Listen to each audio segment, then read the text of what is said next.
So hello future doctors, welcome back another video. कैसे हैं आप सब? आई थिंक बहुत अच्छे होंगे। मैं हूं आप सभी का दोस्त डॉक्टर अभिषेक। बच्चों, एमसीसी की ऑफिशियल साइट पर एक पब्लिक नोटिस रिलीज़ हुई है और अपकमिंग काउंसलिंग को लेकर उस पर अपडेट है।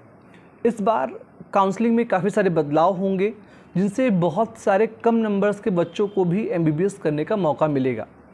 अभी जो नोटिस जो है एनटी ने रिलीज़ की है उसमें प्रमुख बातें बताई गई हैं कि अगर कोई बच्चा एनआरआई कोटा के तहत एडमिशन लेना चाहता है तो वो चीज़ों को वेरीफाई कर ले। एनटी ने बहुत सारे पॉइंट्स को जो है एक्सप्लेन किया है कि अगर आप इन पॉइंट्स को फॉलो करते हैं तो आप इसके एलिजिबल हो सकते हैं।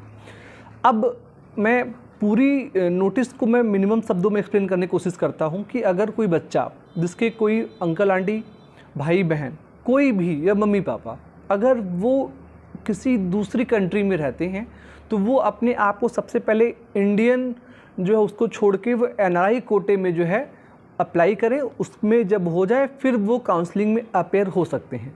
अब एक बात समझिएगा, इसका फ़ायदा क्या है।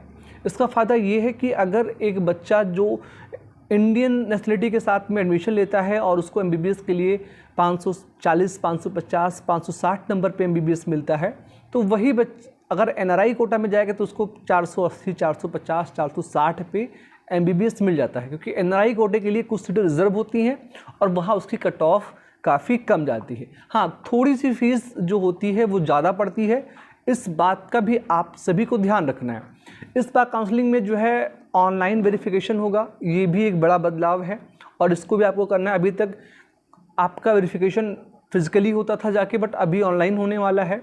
और थर्ड चीज़, इस बार जब काउंसलिंग होगी तो वहाँ पर आपको अगर फर्स्ट फेज़ और सेकंड फेज़ में कोई एमबीबीएस सीट मिलती है, मान लीजिए एक बच्चा है और उसको फर्स्ट फेज़ में एक एमबीबीएस सीट मिल जाती है, वो उस सीट सेटिस्फाई नहीं है, उसको कोई और कॉलेज चाहिए तो वो उस कॉलेज को चॉइस फिलिंग के सेकंड फेज़ में अप्लाई कर सकता है।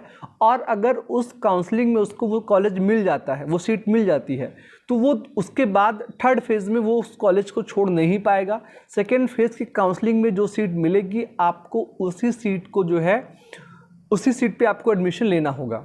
ये जो नया नियम है ये ऑनरेबल सुप्रीम कोर्ट के द्वारा बनाया गया, जिससे एमबीबीएस की सीट्स वेस्ट ना हो, चाहे वो एनआरआई कोटा हो चाहे वो अदर एमबीबीएस सीट्स हो, सीट्स वेस्ट ना हो, इसके लिए ये रूल बनाया गया है। ये बेसिक बदलाव के साथ इस बार की जो नीट की काउंसलिंग है वो जल्दी ही स्टार्ट होने वाली है। एमसीसी की ऑफिशियल साइट पर ये चीज़ बता दी गई है और वहाँ पर सून करके जो है चल रहा है, मतलब आपको अगले 2 से 3 दिनों में काउंसलिंग का पूरा जो शेड्यूल है वो मिल जाएगा। फिलहाल के लिए इस छोटी सी इंफॉर्मेशन वीडियो में इतना ही। आप सबने इसको देखा, आप सभी का बहुत बहुत धन्यवाद। Thank you so much. जय हिंद।